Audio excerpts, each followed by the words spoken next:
Good evening. Hello and welcome to Spectrum Debate number 13. Whether you're watching us live on YouTube, Google Plus, or elsewhere.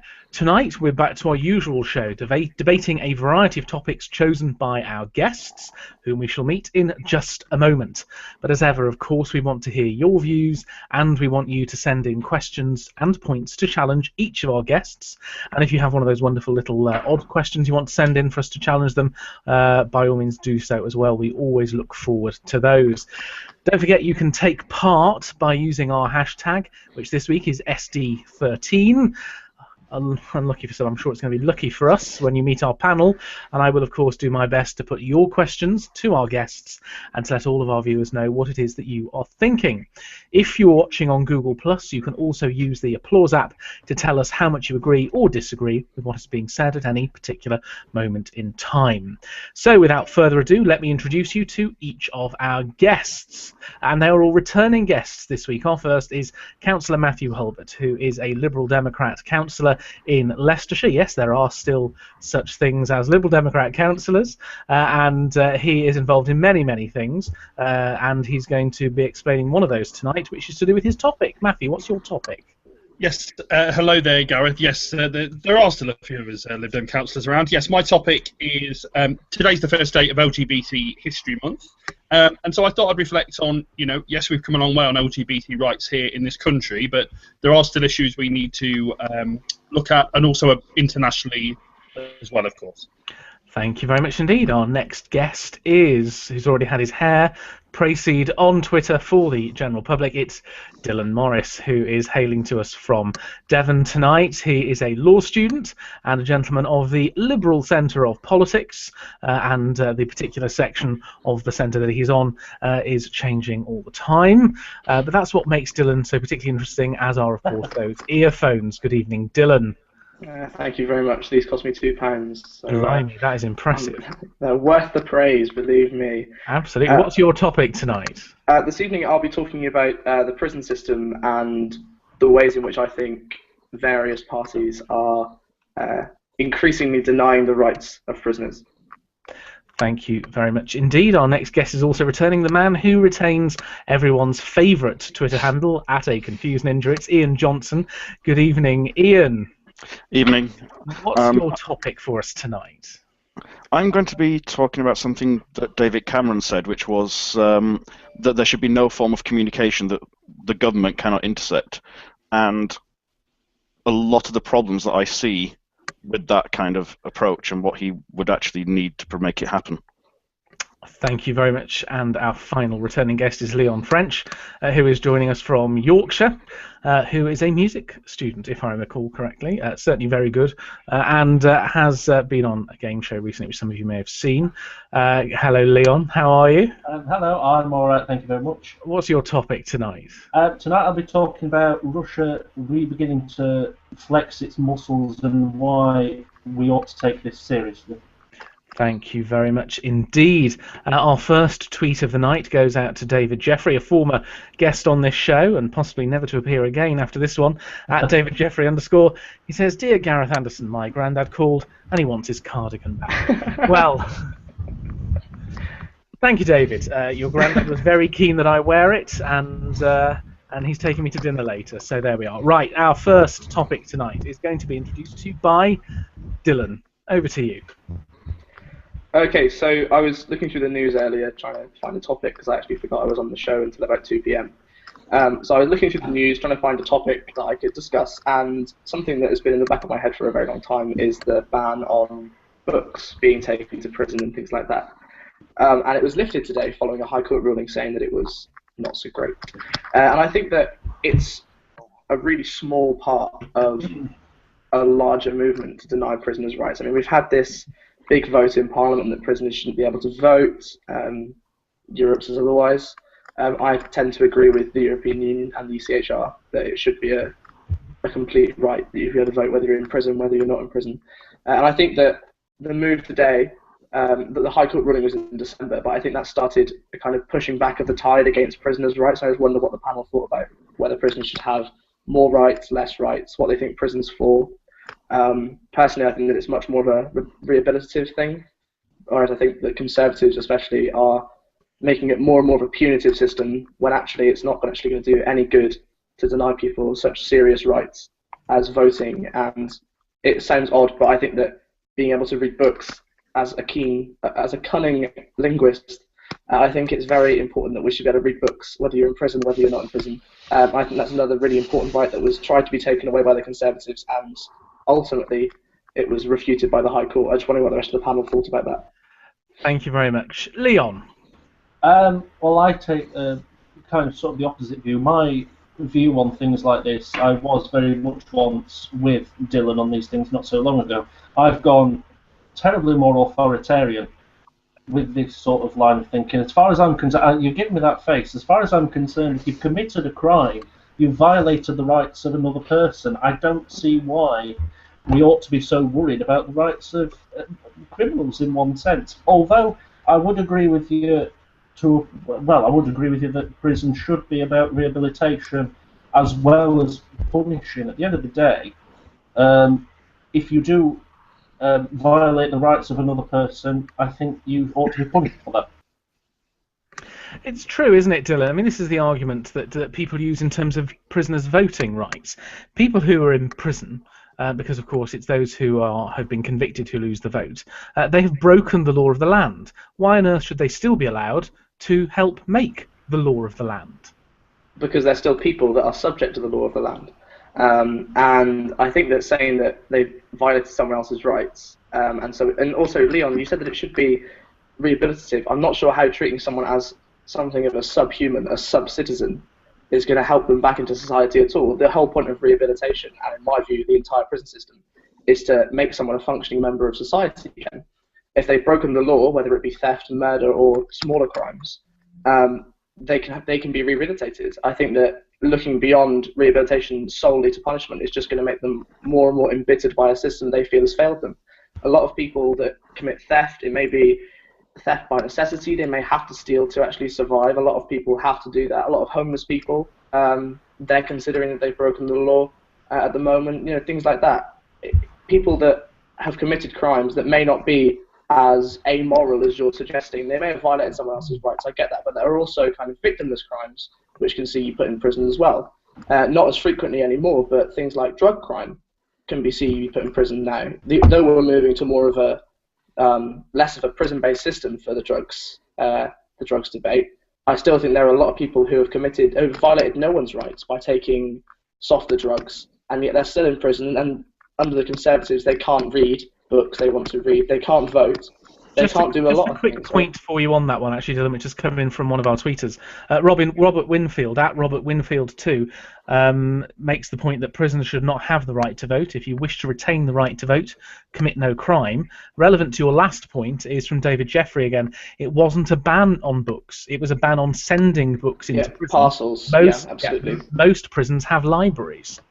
Yeah, libraries which are, due to the massive cuts enacted by the Conservatives, grossly underfunded and grossly underpopulated with the books that you and I would be able to read on a daily basis. They may have libraries, but they're libraries that have not got enough books in for anyone to actually, if you're in prison for a longer sentence, you read them all in a very short space of time.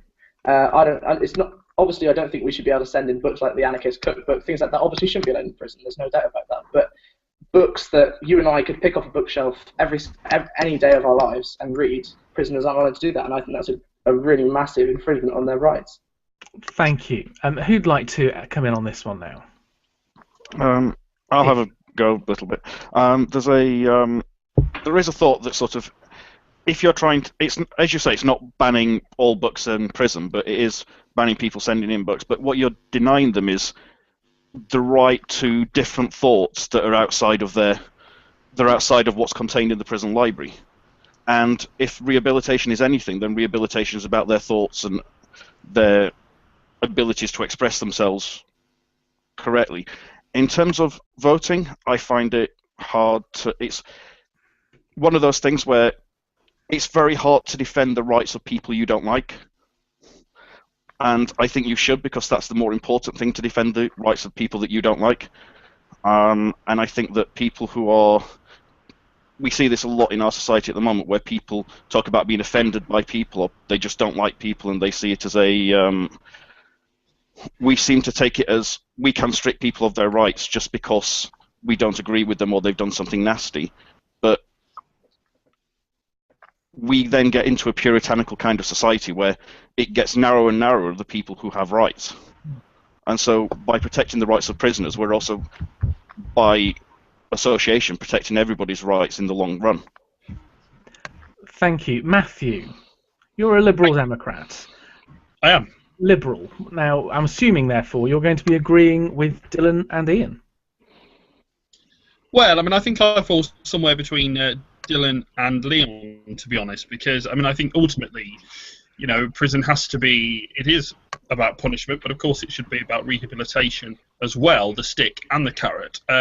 So, I mean, I think on the books thing, I can't really understand why there'd be a ban on people sending books. That doesn't seem to make any sense to me at all. However, on voting, I do have difficulty with that. I mean, I think what I would accept is having some kind of categorisation that those who have committed what most people would think are low-level crimes, and you know who can be rehabilitated, are able to vote. But do I think that murderers and rapists should have the vote? No, I don't. Thank you. A couple of the points people have made on Twitter so far. Manic Merkel, who's already been at work on Photoshop wonderfully, at Manic_Merkel says that I'm going to say she agrees with you on this one, Dylan. Adam Hawks, at the Adam Hawks, makes the point that knowledge and stimulation is a basic need for everyone. Were I in prison, all I would do is probably read. Hopefully, of course, it'll never happen. Where are we? Salman Anwar at S_Anwar95 makes the point. I thought the idea was they couldn't have books brought in, but could still read books through prison library and request books through there.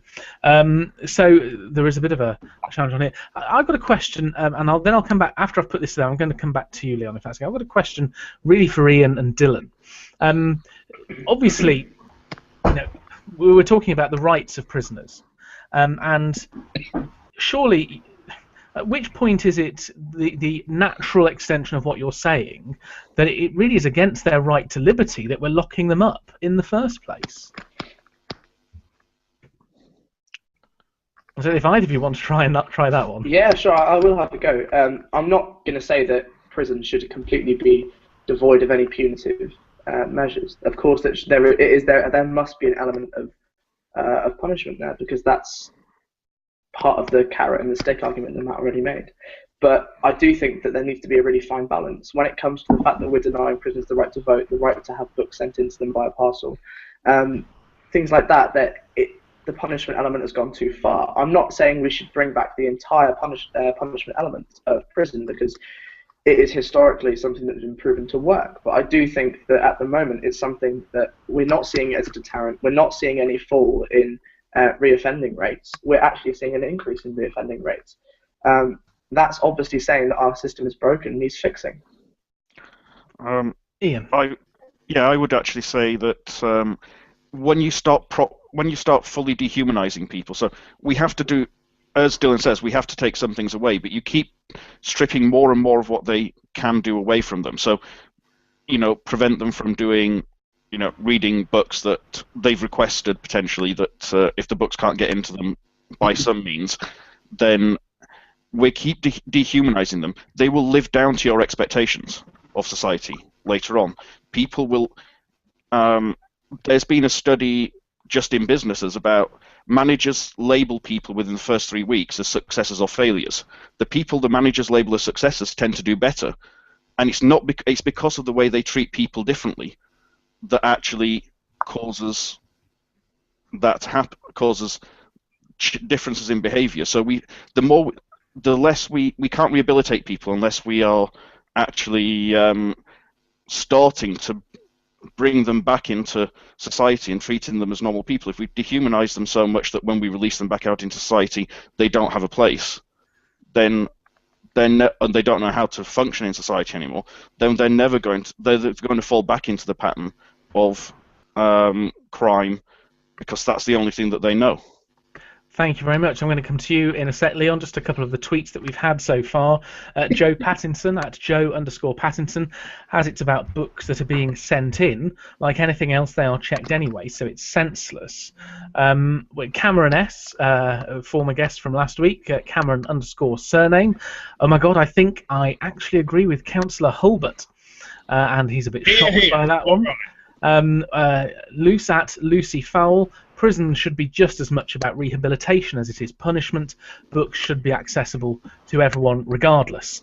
And of course, John Mousley at Les Fox is back, reminding some of you that you're probably communists. Leon, what do you think so far? Because you've taken a considerably different view to Ian and Dylan, who've just spoken. Oh, yeah. Well, I'm starting to, I think the more I read and listen to the likes of Peter Hitchens, the more I'm starting to agree with those on it. At the end of the day, I want a prison system that actually deters people from going in, and I don't think having a pseudo Butlins holiday camp would do that. I know that's not what you're suggesting, but at the end of the day, you have to make it quite clear that you are serious. If you commit crimes, although we will help you out, you're going to get punished as well. You can't say to old Mrs. Smith, who's been mugged, well, I know it wasn't a nice experience for you, but we have to treat these nicely as well. I think it's just a general thing. If you do wrong, you'll be punished as well. It's not treating people as subhumans. I don't like the use of that word because it's just not the case. There was something else I was going to say and I've completely forgotten. Well, I'll come back to you in a moment because Matthew has a point he wants to make. Matthew. Yes, thank you, Gareth. Yeah, I mean, a couple of quick points. I mean, first of all, it's important to remember, and I think it is worth stating, even though it's obvious, that these are still human beings, and even though these might be some human beings who've done things very depraved, they are still human beings, and therefore the state, who whether we like it or not, has to look after them if we've sent them to a prison, do deserve a certain amount of dignity, as repugnant as we might think that is, given some of the crimes that they've committed. So I mean, I think it's worth saying that. I mean, I think in a way what we're discussing is kind of a false issue. My issue is how many people we're sending to prison. I think we're sending far too many people to prison instead of sending those that are actually those who commit the worst offences that really we can't have anywhere in society, and not looking at so much at community punishments and things like that for those that we're sending to prison and who end up becoming hardened criminals in prison. So really for me, that is more my concern than whether or not prisoners can vote. Thank you. Leon, did you have that point? Well, I think I was possibly about to say the same thing that Matthew said. I do, we can't just throw prisoners into some holes and just leave them there for their time to be served. Of course, they are human beings still, but I mean, we keep talking about reoffending rates going up. Well, this is at a time when we're talking more about giving prisoners, well, in fact, not taking as many rights away from prisoners and going a little bit softer on prisoners. We have gone soft. That's why reoffending is going up. It's not because we're being worse on them. We're not being any harsher on them than we have before. Okay, now a few more comments just to close this off, and then I'll ask Dylan to close this part of the debate. And there's definitely a split in our audience at home. A few of the people who would be leaning more towards what Dylan and Ian have said. We've got Elle in Neston at Eport Nest Lib Dem. It's my constituency, Liberal Democrats. Yes, prisoners can read books. As for voting, yes, many in prison for miscarriages of justice, serving life, thanks to the Ministry of Justice. Daniel at Daniel Who, prisoners are human and citizens. They should be allowed to vote. L at Neston is adding they are serving punishment for being incarcerated with their liberty taken away. Prison reflects intelligence of the government. A few people who take a slightly different view. Peter Barnes at Barnesy 19. Prison is more than a punishment. It is about rehab, and access to books is vital. The voting aspect, however, is a different matter. Liam Bones, at Liam Bones, prisoners should absolutely not be allowed the vote. They don't pay taxes, they're in prison because they don't function well in society.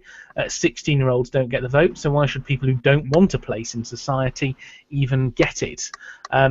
And Lucy Fowle is saying prisons shouldn't be about making people not want to go again. It should be about not making them want to do the crime. And the final point here made by David Jeffrey, who would want to live in a constituency where thousands of prisoners have the vote, and which party would they vote for? Adam Wordsworth, at Adam D. Wordsworth, a lot of talk about rehab. Prison is a last resort punishment and must be a deterrent. And the final one here, Alessia, at Upon a Cloud, another former guest. Being human beings is not the same as being a functioning member of society. Do we give votes to a 5-year-old? Dylan, do you want to close this topic for us? Yeah, I've not really got much more to say because I've exhausted my entire word bank. But I think this has actually been a really interesting debate, and I'm not surprised by apart from Matt. I thought Matt would be a bit more liberal on the issue, but I'm not surprised by the way that general Twitter public have gone either. I think it's a really important issue because even though Leon wants to deny, I think that when it comes to reoffending rates, it is incredibly obvious that the system isn't working. Whether we go harder or whether we go softer, that's the debate we're trying to have. But I personally think that we are looking at taking more and more rights away from prisoners when really we should be looking at why they're reoffending, why they're offending in the first place. And I think Lucy made the best point when she said that it's not about people not wanting people to go again, but making them regret going in the first place. That should be what prison's about. Thank you very much, Dylan. Thank you all for your comments. We're moving on now to our next topic, which, using the laser selection method, will be opened by Leon. Oh, hooray. Off you go. Right. I was reading earlier today, actually. In fact, I terrified my sister with this one. She now thinks we're on the verge of World War III. I was reading about the Bear bomber, the Russian Bear bomber that was intercepted over the Channel. And I think it's time that the world took seriously Russia's passive aggressiveness, so it's becoming less passive and just becoming more aggressive, frankly. The motherland really is starting to flex its muscles again. It wants Ukraine.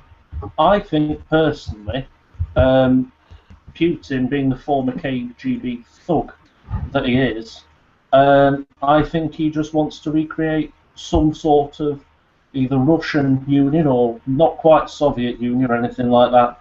But I'm really confused as to why in this country there are people who actually support this thug and actually say, well, we should support Russia's right to what they call self-determination.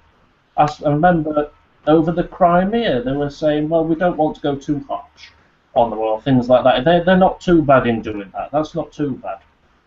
And I'm incredibly confused as to why the West and other countries are just not taking this seriously. Thank you very much indeed, Leon.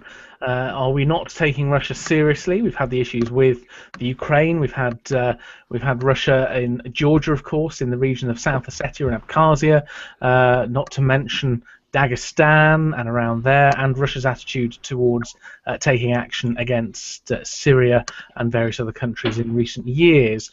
Anyone have a view on Russia and how we're treating it and what their position is and so on? I'll have a go, but I think this is a generally a wider issue of our society tends to be. Most societies now are starting to look a bit more inward. We're starting to see the parties that are less about like UKIP and things like that, which are very inward-focusing parties of we need to look inwards at ourselves and we need to do things for ourselves and we need to protect ourselves and we don't want to be part of bigger international unions and things like that. And we see this across France, that the National Front is taken over. We see this in Russia with Putin, is to protect his own power base. If he stands up to what is considered the Imperial West, then he will continue to be in power and continue to be popular. And so I think that we've got a general problem that we're not. A lot of the language that we're using is a language about isolationism and conflict, and we're not trying to actually make people properly talk to each other because we're still focused on ourselves more than we are anybody else. Thank you. One of the comments we've had so far from David Jeffrey, seriously, the best way to reduce support for autocrats like Putin is to make their populations wealthier and better educated, which in one sense is partly the reverse of what's going on with sanctions at the moment, isn't it? But is that here we are, yes, and William Brown, another former guest, at W_O_Brown. The problem with Ukraine is that it was part of Russia long before the Supreme Soviet, so Russia wants it back. Salman Anwar at S_Anwar95, S_Anwar95, sorry. How would we take Russia seriously? I think the economic sanctions have been doing a pretty good job. Matthew. Thank you, yeah. I mean, I've not got a great deal to say about Russia itself, but I just wanted to make a wider point to Leon, which is that much of our foreign policy is totally hypocritical. And, we do one thing one week and another thing the next. And a literal example of that, is David Cameron marches with the leaders in France to say Je suis Charlie one week in defence of free speech. The next week he goes to Saudi Arabia and mourns the death of the dictator whose administration blogs people for blogging. I mean, in a sense, wake up and smell the coffee. We are not consistent in our foreign policy. On that particular point, Matthew, because it is an issue that's raised a lot, can you identify any country that is consistent in its foreign policy? Because from what I tend to get from watching foreign affairs and what goes on is that when it comes to relations with foreign countries, each country on earth puts what its own strategic advantages first, and being consistent isn't something I think any of them maintain this side of North Korea. No, but then don't be surprised by that. I mean, as I say, the example that I just gave was the most blatant example of total hypocrisy and of something not being followed up just a few days later. And so, don't be surprised that we don't necessarily react to some of these despotic countries in the way that the rest of us might want us to. Thank you. Dylan? Yeah, I will say a few things. I think that when it comes to... I can't do inverted commas because I'm holding my phone with one hand, but half inverted commas. When it comes to dealing with Russia, I'm not sure what we can really do, honestly, and it makes me sound like some sort of pansy liberal, which I kind of am, but I really don't know what we can do. I mean, economic sanctions, I think, having studied them to a great extent when it comes to things like Cuba and America, they actually really do no good. They genuinely do no good at all, because especially when it comes to people like Putin, he really doesn't care if his population are poor. He doesn't care. They're not going to vote him out.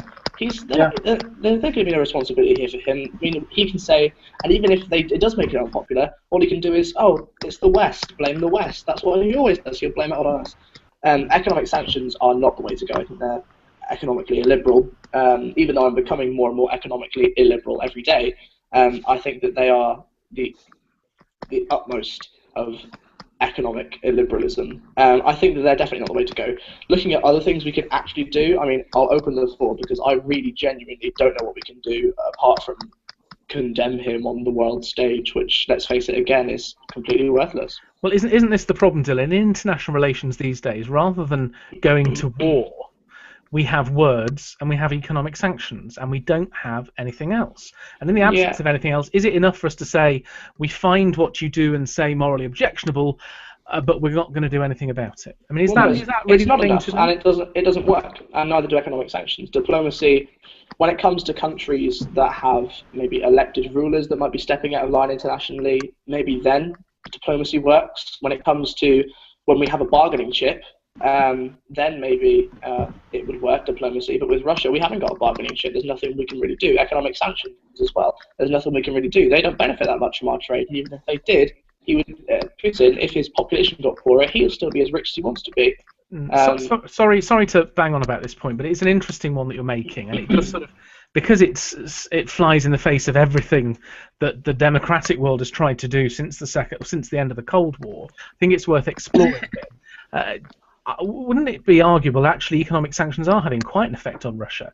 Obviously there are other reasons for this as well, but the fact that rich Russian oligarchs are being severely restricted in terms of their wealth and access to their money. That's causing problems amongst the elites who at least have to sit back and not interfere with what Putin's doing.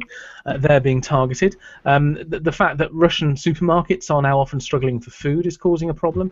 The fact that the oil price has crashed, which of course is helped by the Saudis and has an eye to IS in one sphere, is helping enormously, because the Russian government is at this point in time having to slash its budgets for pretty much everything, including RT, the Russian television service that's broadcast around the world and wouldn't meet UK broadcast standards for impartiality. Are these things not actually, in a world where we want to try and avoid conflict, the very best we can hope for?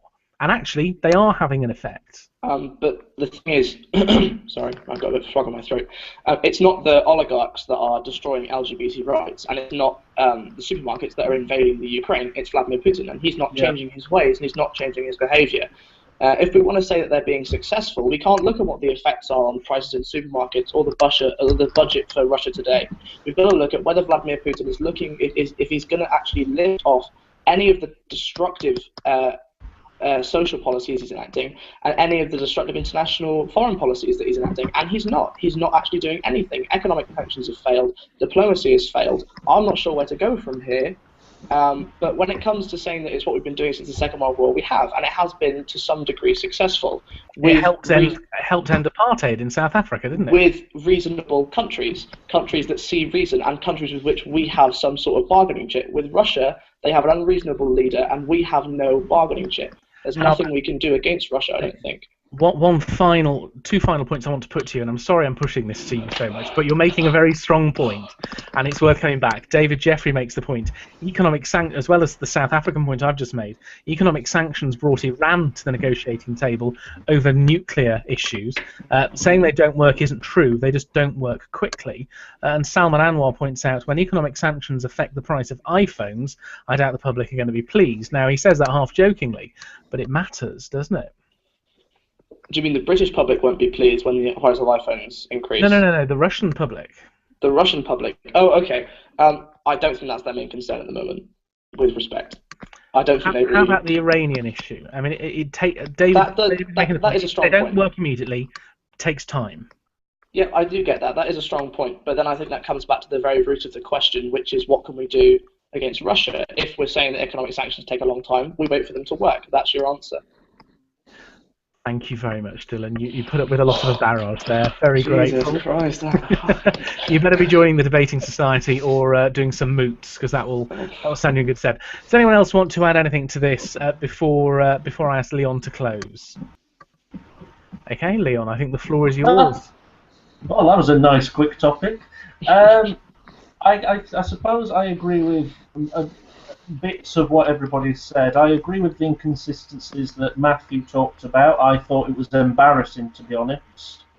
But I do see a bit of a difference between using an air force to fly into another country's airspace and going to a funeral, whether the funeral was of an objectionable person or not. I agree with what Dylan said about things like economic sanctions. I'm not sure they can fully help. I think they could go in some way so that the government can say, well, look what they want to do to you. It's like has been said, I've forgotten now who said it doesn't affect Putin. He'll stay as rich as he wants. It'll affect the poorest, and they will get angry with the West. And at a time when we're inward looking, as Ian says, it really doesn't help. And this is why I'm not proposing a solution. I have no idea. I'm just asking why we're not seriously talking about this as an issue that will be important in the next decade or even the next century. If we're not careful, I think we're going to go back into another Cold War. Okay, I'm going to disagree with you there, Leon, Okay. because on the basis that generally the economic sanctions that have been applied to Russia now are very much designed to hit those at the top and the the growing middle classes. The poorest in Russia aren't relying on supermarkets. They're not going to be affected by that. They're not relying on the West to import things. It's the growing middle class where the power is in countries such as Russia, which are getting towards sort of full developed status, and they're the people that these things are targeting. But that's just that's my opinion based on what I'm seeing. I'm happy for someone to tell me I'm wrong and prove it. Well, the contrarian this evening, aren't you? Jesus. Well, I think, hey, if I don't challenge people, what's the point of having me here? Exactly, yeah. Thank you for your comments. Of course, if anyone wants to challenge me on that or anything else, please do. I'll speak a bit sooner next time, and someone can have a go at me. Very welcome. Let's go and see who's going to be introducing our next topic using the laser selection process. And it is Matthew. It's yours. Thank you. Oh, and with the 1T as well, that's excellent. Right. So, obviously today is the first day, well, people may not know, but today is the first day of LGBT History Month. It's February each year. So, I thought, today would be a rather apposite day of reflecting on, yes, how far we've undoubtedly come. Introduction of equal marriage in England, Wales and Scotland, though, of course, not in any part of Ireland as of yet. But, how the fact that that's not... I still... find people who say, well, you guys are all okay now, aren't you? There's no issues left. Well, in actual fact, there's lots of issues left. To name just one or two, transgender rights, which in many respects are far behind those of gay people. We've got the situation which I've been campaigning on in recent weeks about a dreadful situation, in my view, with the Home Office. And I've been campaigning to my ministers about this, where we have a situation where we've got a guy in Leicester who is an asylum seeker, here from Uganda, who's a gay asylum seeker, and who is being asked to prove that by the Home Office. Now, I've never heard anything so offensive, and that's taking place here now today in 2015. In the mainland UK. That's before you start getting into the situation of the abuse of human rights abroad. Again, dreadful video recently, which made its way into things like Pink News, of ISIS, throwing gay men off the tops of buildings in the Middle East. So, there's a whole host of issues which still have to be fought for and won, and rights around the world. So, equal marriage was great, but we're not there yet. Thank you, Matthew. I'm going to, as I seem to be in the mood, I'm going to start now with you on the points you've just made, and again, then very much appreciate anyone else coming in and challenge me on it. I want to take up the issue you've made about an asylum seeker. Now, you've raised a particular issue of someone, obviously, in a campaign that you're involved with in Leicestershire. I want to take that issue about people who are claiming asylum in the UK based on their sexuality. Anyone who claims asylum anywhere in the world under the UN Refugee Convention has to prove that they are being persecuted and that they cannot seek safety in the country, in their home country, just to précis it. Now, on what if you're coming to the UK and claiming asylum, Matthew, because you are an Iranian who's converted to Christianity and therefore you're an apostate, you have to be able to prove you're a Christian convert. If you are claiming because you are a member of a particular tribe in Sudan, you have to prove you're a member of a particular tribe. Why shouldn't someone who's claiming because of their sexuality have to prove their sexuality? And I raised the point with the following rider. It's been recently declared illegal that it has to be proven with anything to do with intimate pictures or videos, because that was going on and clearly is wrong, but it is illegal for that to happen. So why shouldn't they have to at least prove, yes, I am a gay man from Uganda, and that's why I'm being persecuted? Otherwise, anyone could come over and just declare that they're gay, declare that they're a Christian convert from Iran, declare that they're a member of a particular tribe from Somalia or Sudan, and just be granted asylum anywhere. And wouldn't that make a mockery of the Refugee Convention? But Gareth, this person in Leicester self-identifies as gay. It's not for anyone else to tell him that he's not. And what's he expected to do? You tell me.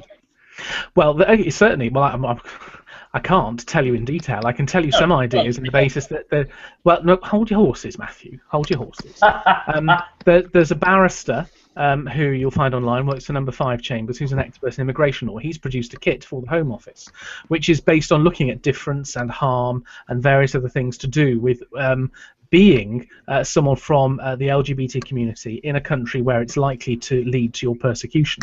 And what this does is, and he's someone who acts for these people in appeals against the Home Office, and the Home Office is using this. What this does is it tries to ensure that people are genuinely being persecuted for that reason, whatever that reason is, and this particular one helps define their sexuality.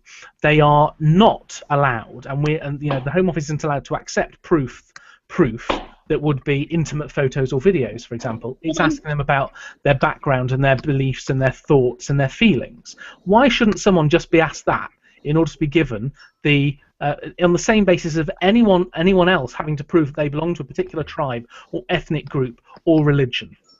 So what you're saying is that he needs to say to the Home Office, I'm gay. I fancy other men. Is that what you're saying?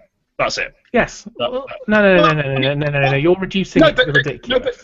No, but then I'm wanting you to tell me how, if we've accepted that, quite rightly, that it shouldn't be about intimate photos, etc., then I'm wanting you to tell me, Gareth, how he is to prove. No. You're trying to claim that he shouldn't have to prove it. Right. In the same, on the basis that anyone else who claims asylum has to prove that they are being persecuted because of X. They have to prove what X is. And you're now trying to suggest that one group of people shouldn't have to prove it. Why shouldn't they? Why should they be treated differently from other people who are also being persecuted? So you can say the first bit, which is that you think they should have to prove it, but you can't answer my point, which is how do they do that? No, I can answer your point, Matthew. Well, then go ahead. And my point is, how does someone who's a Christian convert prove it? How does someone who's from a different tribe prove it? They talk about their background and their experiences. That's how they do it. So why shouldn't someone in that position just have to talk about their background and experiences and beliefs and emotions? That's what they're being asked to do. Your claim is they shouldn't have to do that. They just make a simple declaration and that's it. And wouldn't that make a mockery of the persecution that LGBT people actually do go through in some of these countries? If others can just come in and pretend. Well, I'll tell you what, Gareth, because, without going too much into, obviously, the details of this particular person in Leicester, the LGBT Centre in Leicester, where I'm a director, where he's come for help, we take him on face value that what he says is correct, and we think it's absolutely outrageous that the Home Office are saying to him, knowing that he's come from Uganda, which is possibly the most homophobic place on earth, that how he self-identifies isn't correct, unless he meets the tick box attitude of the Home Office. And I've said to my ministers in government, and I'll be writing an email to Lynn Featherstone about it this coming week, is that I think it is outrageous, and that this practice should be stopped by the Home Office. Okay, thank you. Anyone else like to comment on this now? Sure. Bill. Who was that? Dylan? That was Leon that said who will. Leon, sorry, Leon. Oh, I really just wanted to cut the tension, to be honest. Do you have a knife? A very sharp one. I can see where you're coming from, Matthew. I mean, I'm gay myself. It's quite an emotive issue, and it's one that the things that we heard of how the Home Office were going on were completely unacceptable, and was merely a drive to get immigration figures down, and they thought that would be an easy way of doing it. That's all that was, and I'm glad that has been put a stop to. But I've just seen something that somebody's put on Twitter. I'm afraid I am going to do your job at the moment, Gareth. Please do. David. Stand for that. Oh, I know. David Jeffrey at @DavidJeffrey_ has put on there, arguing for special rights for LGBT people undermines the drive for equality for LGBT people. I kind of agree with him, because I think I know what you're getting at with that face, but I think it's fair enough what Gareth's saying, that if you are claiming asylum because you're being persecuted, you need to prove that. And I think, I don't know how, I'm not saying I've got a solution to it, but they are the rules. Unless we were to put a loophole in or an exception that says because sexual orientation is something different, I don't know. But I don't know, it's a difficult one. Because, of course, there is the issue of Christian converts if you're from a different tribe, etc., etc. It's a very, very difficult one. We've not got a good record on it so far, but I don't know, to be quite honest. I really just wanted to cut the tension. Thank you, Leon. A couple of the points people have tweeted so far. Thank you for reading one. Kay Crawford, at the Kay Crawford. How would one prove gender identity, which is not at all about externals? Do we go back to humiliating legal examinations? On a purely factual basis, those are, I believe, now illegal and would not be allowed by the Home Office. Lucy Fowle says, how are you proving it then? A certificate? Adam Hawkes talks about, until 17 I told everyone I was not gay. Does that mean when I identified as gay at 18 I was not to be believed because of my history? Salman Anwar, Matthew is ridiculous. Anyone seeking asylum in the UK should have to prove it no matter what their reason. So quite a divergence of views there on what is quite an interesting and a very interesting topic. Matthew. Yeah, I mean, just to come back very quickly. I mean, you know, follow up from one of your tweeters there. I mean, I didn't come out until I was 31, and then I came out, and you know, again, people have believed me. People have taken on face value the fact that I say that I'm gay. It hasn't been second guessed or questioned. And you know, I don't think that it should be for people who come here from thoroughly homophobic countries seeking asylum. I think, you know, Britain used to be a welcoming, hospitable, liberal, accepting, tolerant place. And although in some respects we've become more tolerant, in other respects we seem to be regressing back. And you know, I just personally find it unacceptable, I'm afraid. Thank you. Dylan, did you want to add anything to this? Also, Yes, we've lost please. Ian. Hopefully Ian will be back with us in a moment. Dylan. I'm going to try and get through without swearing. It might not happen, but I'll try my best. I think that I'm looking at it from a two-pronged approach. You've got the kind of the moral side, which I think Matt is focusing on, which is why should anyone have to prove that they're gay? It should be taken on face value. I completely agree. If someone says they're gay, I usually believe them. Then the second approach, which I think Gareth is coming from, is the practical approach and the approach of what's previously been going on in the country. I understand that a barrister has come up with an extremely convoluted gay test, as it were, to kind of talk about your past experiences and things like that, and to kind of, that's how you prove you're gay. I don't see why someone can say, oh, I'm gay, and that suddenly be unbelievable, and someone instead to make up a random story about why they were gay or how they were gay and things like that, and that suddenly to be believable. I don't understand the difference. Right, exactly. Right. And I think that a lot of people on Twitter as well are taking the practical approach as well. How can you actually solidly prove that someone is gay? How can you solidly prove someone is a Christian convert? You can't. If someone comes to this country from Uganda and says they're gay, I don't think we should put them through any trials or tribulations. We should believe them. We should say, you know what, welcome to Britain. We accept gay people. I'm sorry you've had this experience. We're going to change your life and make it better. We shouldn't be saying, you should prove it, or back to Uganda you go. That's exactly what people like Gareth, unfortunately, and Leon, unfortunately, are looking at doing, and that's exactly what our country should be avoiding at all costs. Oh, hang on. No, I never said that. I never said we should do that. Leon. I never said we should do that. No, he didn't. It was just Gareth who said that. Oh, sorry, Leon. I do apologise. I do apologise. It's not actually what I said. But I don't think Leon, Gareth you have a word, then go on. I don't think Gareth said it either. I don't think either of us has said that at all, actually. I think Gareth is possibly playing devil's advocate as a host. Sure he is. And asking the questions that you would assume that other people may be thinking. This is a debating show. We can't just have one side. Slight lecture aside, I agree with what you're saying, Dylan, and what you're saying as well, Matthew, and what other people have said. It's a very hard thing to prove. you know, I agree with you. Whenever people say to me that they're gay or they're straight or they're bi or whatever, I don't assume that they're fibbing. I don't think you're fibbing to me, because I don't see any reason why they would. Exactly. Some cynics would say, oh, but they would just say they're gay so they can get into the country. Well, I think if you're going to say that, then cite me some examples where people have done that, and then I might start to believe that people are doing that. Until they can do that, and of course they can't, then I think I'm not going to take it seriously at all. Thank you. Welcome back, Ian. We always have. You've got the sound issue again. I think your computer needs to recognise your microphone, your headset. So we'll come back to you in one moment. A few of the comments that people have made online so far. Again, looking at both sides of this debate, we've got, and of course, naturally, I can't find the things at this point. Well, Edward Reach, at ReachEd, are you not in danger of conflating a chosen religious lifestyle with innate orientation? Kay Crawford, the rules are harsh enough. Proving your gender identity to a psychiatrist is no easy task for either side.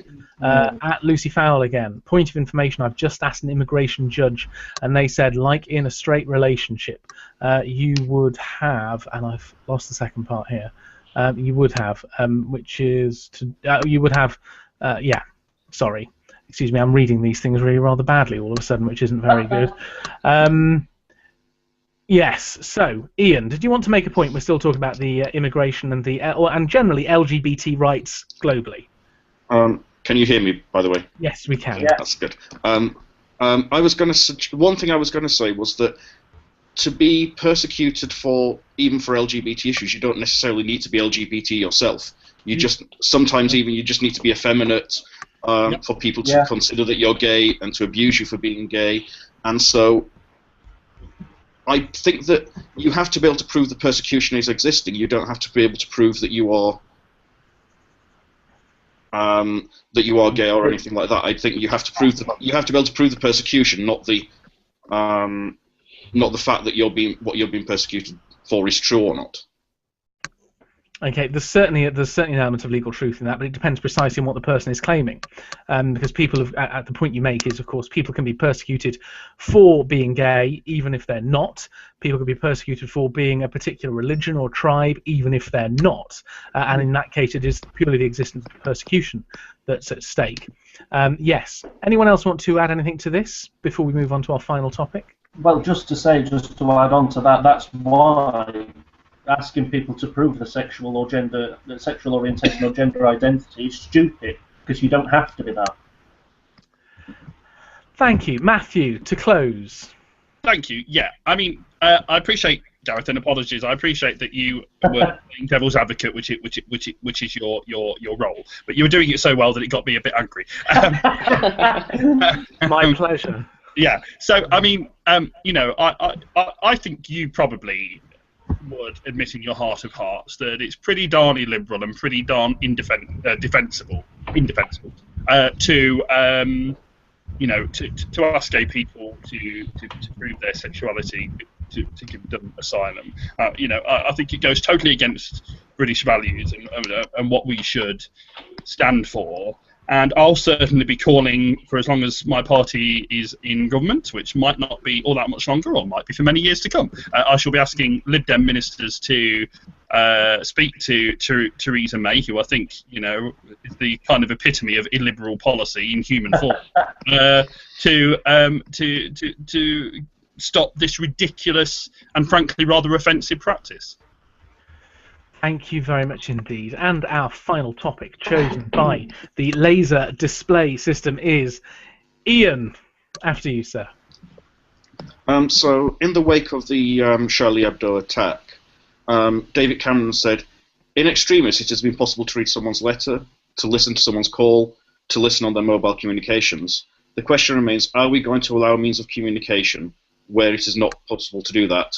And my answer to that is no, we must not. However, there are significant problems, in my view, between what we perceive as communications at the moment in terms of mail and phone, and with the internet.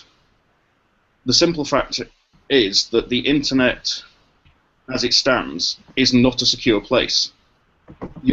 whatever message we send, all the data that's going streaming now goes through hundreds of servers, maybe even thousands of servers, that we don't always know whether they're secure or not. So if we go down and attack encryption and weaken encryption for people in the UK, we leave ourselves open to attack from everybody in the world. We actually reduce our own security, reduce our data security in an increasing world where we live online. How many of us, well, the fact that we're on here now is something that is data about us that, yes, we're broadcasting to the world, but a lot of the data we transmit on Facebook or WhatsApp or Telegram or any kind of communication mechanism is not a public medium that we expect people to use.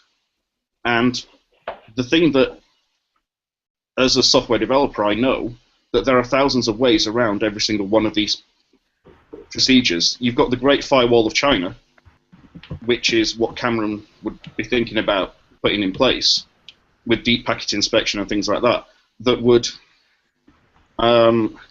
That doesn't work. You can find ways around it. People in China still get access to some data and websites and things like that that they don't need, or that they not supposed to have access to because of things like that. And if we keep introducing increasingly intrusive laws, that means that the government can, by default, read more and more of our data, and by default will. In order to know that a message is encrypted or not, you have to read the message. Because I could put an encrypted message inside an encrypted message inside an encrypted message. So to know that it's encrypted, you actually have had to read everything. It's not like sort of the Royal Mail, where we have a trusted, secure party that is guaranteed to transfer our mail, and it doesn't go between a dozen third parties and things like that. It doesn't go between lots of different things, and they don't record everything that you do. They don't read everything that you send and store that data for 12 months, which is what people have wanted before. And even with existing powers, we've seen widespread abuses. So things like Ripper, we've seen councils using this to spy on families with noisy children. We've seen them using these powers that were brought in for terrorism to fight people whose dogs foul the pavement. So we never introduce the right oversight. And if you introduce an intrusive law that provides no extra security, then there is no point in that people can so easily get around. Then there's very little point in introducing that law. Thank you very much, Ian. Thank you. Really interesting point there about the fact that if you remove the safeguards, there's no point in anyone trying to do anything privately at all. A couple of the points we've had so far. Mark at Sir M. Leavesey, no. Do we want the state having more power? No. The show's going to finish early. Adam Hawkes, the internet is not secure. Anyone smart enough can find and view anything they want electronically. David Jeffrey, intelligence can't fight technological advances. It has to work with it to the best of its ability. We have, unfortunately, got a hashtag hogger here, and I'm talking about you, Senator Dick Black from the state of Virginia in America, who is misusing the SD13 hashtag for some American thing, talking about energy independence and stopping America sending dollars to counties that hate America. So, again, you should perhaps check. I'm going to retweet that because what the hell. So thank you, Senator Dick Black. That's hilarious, isn't it? Leon. Yeah, I hope the senator's watching. Although I said earlier that I've gone a little bit more authoritarian and Dylan scowled at me, I think he'll love me a little bit more on this one because I really just can't agree with this idea that government should have complete surveillance over private communications. Apart from anything, I don't even think it protects us. Enslaving a people doesn't necessarily protect them at all. Isolating yourself from the rest of the world doesn't protect people. All the problems I know we're talking about government surveillance, but just on the more broader topic of government stretching its arms and whatnot, there's always, in the wake of these things, people always say, let's close the borders as well, despite the fact that most of these terrorists are homegrown. The Charlie Hebdo shooters were French. They were born in France. Close the borders if you want. You wouldn't have stopped them. I just can't see any reason, excuse, or anything that all communication should be monitored, everything should be monitored. Whenever I do say that, there's some idiot will always say to me, oh, but if you've got nothing to hide, you've got nothing to worry about. And I hate that. I could really slap them. But I always say to them, I respond to them, and I say, well, if you've got nothing to worry about, and you've got nothing to hide, then I want to stick cameras in your house. And I want to stick an ankle tag on you, and I want to know everywhere you're going. I want to see everything you say. I want to know where you are every minute of the day. And they don't like that because they want their privacy. Yes, good point. Couple of tweets that we've had here. Robert Winfield, at Robert Winfield 2. I'm opposed to the Snoopers Charter. Existing laws have been abused. We cannot assume that new laws will not be abused. Disagreeing here, William Brown at W_O_Brown. So according to a Confused Ninja, that terrorists should use Royal Mail for their secure correspondence. Sorry, Ian. Cameron S, at Cameron_surname, guest from last week. Britain could match the Great Firewall of China with Hadrian's Firewall, brackets, no point here, it's just a good name for it. Which I think, I'm almost wishing I had the money to set that up myself. Matthew. Thanks, Gareth. I mean, not a great deal to say beyond the fact that I agree with the others. I think that the state shouldn't be seeing every last communication that we send to other people. And I just wanted to endorse what Leon was saying. Is that yes, whenever I make this point, I also get. I know, agreeing. It's the first, Leon. Start of a beautiful friendship. I mean, whenever I say this, I get people saying, "Oh, well, what have you got to hide?" But as Leon says, ultimately. Of course, we're all private people. It doesn't mean that you're doing something wrong to want privacy and to not want. We choose what communications we send out there, but it doesn't mean we want the state to be seeing every single one of them. Of course, sometimes we want to be public, sometimes we want to be private, and both of those things are entirely natural. And so, I hope you'd have an agreement among us all here that no, we don't want the state having ever increasing powers to monitor every single thing that we do. Thank you very much, Dylan.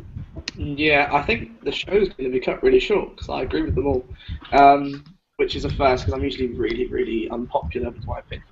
But I do think that, honestly, it's getting to a point now where we've conceded to the government so many powers that infringe on our liberty, and we see them abused every single time. When are people going to wake up and smell the coffee? The government doesn't care about you. They don't actually want to protect you that much. They do, at some point, just want more power. They want more powers they can use and abuse. And I'm being all cynical and things like that, which is harking back to my libertarian days, how I miss them. But I genuinely do think that things like this, yeah, we have to combat terrorism. Is reading my emails going to do that? No, it's not. It might give them a bit of a shock, the amount of emails I get from really odd people that want to date me, and the amount of emails I get from Facebook about how people comment on my status. They can read them if they want. They're really boring. But I think it's a point where a lot of people don't want their emails read. A lot of people don't want their Snapchats looked at. And I think the funniest thing was when it was being debated in the Lords, someone said, I don't know what these things are. These things were Snapchat and Twitter. But I do believe we should legislate on them. And I think that is completely encapsulates this debate. The debate that we're having at the moment is, should people who have absolutely no idea what they're talking about be able to decide what's going on my phone or on my laptop? And I say, no, they bloody well shouldn't. Okay, because you're all far too much in agreement, let's see who can take this point here. We know at the point that actually Leon made that terrorists are not people coming from abroad to kill us. They are people in this country who, for some reason, want to kill us. And isn't it better that some unfaceless government apparatchik is looking at Dylan's bizarrely not turned off emails from Facebook and occasionally comes across things that are personal to you and I, if it helps them stop someone getting to blow up a building that lots of people are in? Is that not better? Is it not worth it? No, I don't think it is, because the thing is, who the hell is going to say, like, who's going to send a Snapchat to their friend with, lol, want to blow up London tomorrow? Get a reply, yeah, that would be a laugh. That's not going to stop. Looking at my Snapchats aren't going to stop people blowing up London or bombing a tube station. That's not going to help at all. I mean, looking at things like WhatsApp, Snapchat, Facebook Messenger, that's not going to help at all. That's not how people communicate when it comes to things like that. Isn't it, Dylan? How do they communicate? Why don't you seem to know a lot? No, I think there's probably a government person watching me now, so I'm going to stop talking about it in case I get hauled in. Well, for those earphones, you might. No need for it. It's the green surge, Gareth. It's the green surge, okay? Oh, please, don't make me sick. Okay. Ian, do you have any closing comments on this one? On that particular point, every single terrorist atrocity that seems to have been committed in the last few years, even like the Woolwich murders or the Charlie Hebdo thing, they were people who knew each other. Why do they need Snapchat when they can meet up and talk face-to-face where nobody can actually, or WhatsApp or anything, when they can talk face-to-face and actually make these plans in person? And all they have to say is, meet up this Friday. And that's all that they have to say. And there's an old saying that the road to hell is paved with good intentions. And I think the road to an authoritarian state is paved with good intentions. Yeah. They don't mean ill. Or indeed bad intentions. Wow. There's only a certain level of cynicism we can put up with on the show. Ian, continue. So it was really that kind of thing that, I can see a situation where you go, we've got all this data, we can find a child who's potentially gay, who thinks he might be gay, and we can send a fact pack to the family to help them come out and things like that. It would be a good, well-intentioned thing, just with the exact same data, but it would be violating their liberties. But once you start down that route of you've got all this data, you open yourself up to far more ways of interpreting that data. And as I said, we've already had, with RIPA, councils, education authorities, schools, police using RIPA to find out the journalists' sources, which is protected by legal rights. That we have journalists at the moment on the Met's extremist database and union members. And why are they on an extremist database? Just because they go on a few protest marches or they record the police doing something that's wrong. We're abusing the powers that we already have every single time. So why should we give them more powers to terrorise us, for the government to terrorise us all later? And on that bombshell, as they say on Top Gear, thank you very much. Very interesting subject. Thank you all very much indeed at home for taking part, for tweeting, for sending in your questions and points, for challenging our guests and helping me do my job. Thank you all, my guests. Thank you very much again, Matthew and Dylan and Ian and Leon. Thank you again, obviously, to you at home for watching, even if you didn't tweet us. If you would like to appear down here next week or in future, get in touch, reserve your place. We would welcome as many of you to come on as possible, whatever your views. And we are, of course, building up to the election. I'm hoping to get some different kinds of shows in during the election. We'll be looking, for example, at the big manifesto launches. I would like to do that for each party, perhaps with a panel of Conservatives for that one, a panel of Labour people for that one, and so on and so forth. So we want to really broaden this out. Get in touch, because we want to make this general election something more of us can comment on, take part in, and debate. And finally, for those of you asking, the website is just about ready. Hopefully it's going to go up this week. I'm very grateful to those of you who've already submitted some really good stuff. If you would like to submit a blog post on anything of interest to you, if you'd like to help doing editing or submissions or anything like that, get in touch. We'd very much welcome it. Thank you again for watching. Hope to see you again next week. I've been Gareth. This has been Sunday, and this was Spectrum Debates 13. Good night.